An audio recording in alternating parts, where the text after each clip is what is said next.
বাংলা চলচ্চিত্র জগতের এক উজ্জ্বল তারকা ঋদ্ধি সেন। মঞ্চ থেকে বড় পর্দা প্রতিটি ক্ষেত্রে তার প্রতিভা ছাপ রেখেছেন। আজ আমরা জানাবো ঋদ্ধি সেনের জীবন, তার কর্মজীবন এবং তার অর্জন সম্পর্কে।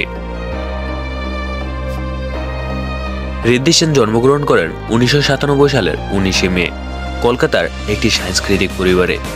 তার বাবা কৌশিক সেন একজন বিশিষ্ট মঞ্চ অভিনেতা ও পরিচালক এবং মা রেশমি সেন একজন নৃত্যশিল্পী। পারিবারিক পরিবেশে বড় হওয়ার কারণে ছোটবেলা থেকেই অভিনয়ের প্রতি আগ্রহ জন্মায়। মাত্র 3 বছর বয়সে তিনি অভিনয়ে হাতেখড়ি দেন।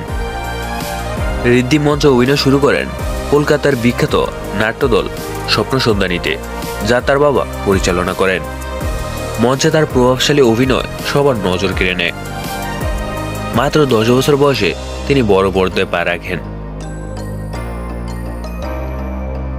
ঋদ্ধি তার চলচ্চিত্র জীবন শুরু করেন ইটস মিউজিক দিয়ে।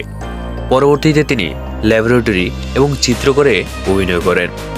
তবে তার জীবনের টার্নিং পয়েন্ট আসে 2018 সালে, যখন তিনি নগর কীর্তন সিনেমায় অভিনয় করেন।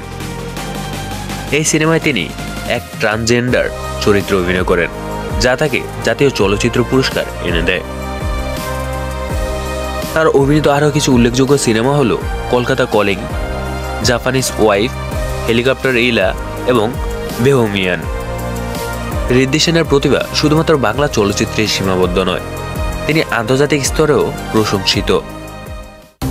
2018 সালে তিনি সেরা অভিনেতা হিসেবে জাতীয় চলচ্চিত্র পুরস্কার পান, যা তাকে ভারতীয় চলচ্চিত্র জগতের স্থায়ী আসন দেয়। তার কাজ আন্তর্জাতিক চলচ্চিত্র উৎসবগুলোতেও প্রদর্শিত হয়েছে। অভিনয়ের পাশাপাশি তিনি সঙ্গীত ও সাহিত্য ভালোবাসেন। ঋদ্ধি সবসময় অভিনয়কে একটি সামাজিক দায়িত্ব বলে মনে করেন। তার মাটির টান এবং সাধারণ জীবনযাপন তার ব্যক্তিত্বের অন্যতম বৈশিষ্ট্য। ঋদ্ধি সেন তার অভিনয় দক্ষতার মাধ্যমে বাংলা চলচ্চিত্রে এক নতুন অধ্যায় শুরু করেছেন। ভবিষ্যতে তিনি আমাদের আরও অনেক মাইলফলক উপহার দিবেন। তার প্রতিটি কাজ আমাদের নতুন করে ভাবতে শেখায়। ঋদ্ধি সেন বাংলা চলচ্চিত্র জগতের এক উজ্জ্বল নক্ষত্র। তার অভিনয় দক্ষতা ও মানবিক দৃষ্টিভঙ্গি আমাদের অনুপ্রেরণা যোগায়। আপনারা কি ঋদ্ধির অভিনয় কোন সিনেমা দেখেছেন? কেমন লেগেছে নিচে কমেন্টে জানান, এবং ভিডিওটি ভালো লাগলে লাইক, শেয়ার এবং সাবস্ক্রাইব করে আমাদের পাশেই থাকবেন। ধন্যবাদ।